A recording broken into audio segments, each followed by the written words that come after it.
Hey, what's up mga kapsat? Another vlog, another day mga kapsat. Yan mga kapsat, bali may titikman nga tayong kakaibang prutas mga kapsat. Ito siya oh. Yan, bali first time ko rin ito makita mga kapsat at matitikman. Yan siya, para siyang, yan, kita nyo ba mga kapsat? Para siyang talong na maliliit. Pero prutas siya.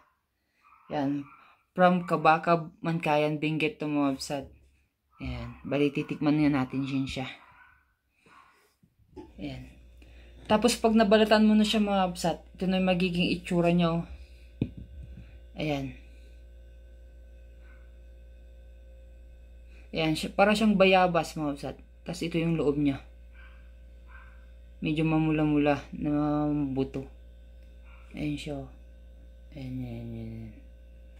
Ayan. Sige mga kapsat, tikman na natin.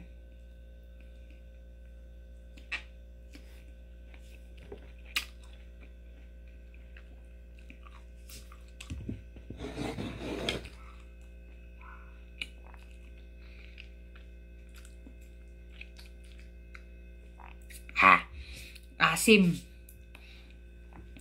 Para siyang lasang santol. Santol na parang bayabas. Yan mga kapsat. Ang tawag daw nila dito mga kapsat is dulce. Yan, dulce daw mga kapsat. Yan. Kung alam nyo to, kung sakali, anong tawag din sa inyo to, kung sakali. Tapos kung natikman nyo, comment down below mga kapsat. Ayan. At shoutout sa lahat ng mga taga Kabakab, Mankayan, Benguet, at taga La Union, taga La Trinidad. Ayan, shoutout sa inyong lahat. Pasensya na kayo mga kapsat ha. Kasi medyo, this past few days, medyo matagal tayo mag-upload. Medyo nabibisi tayo.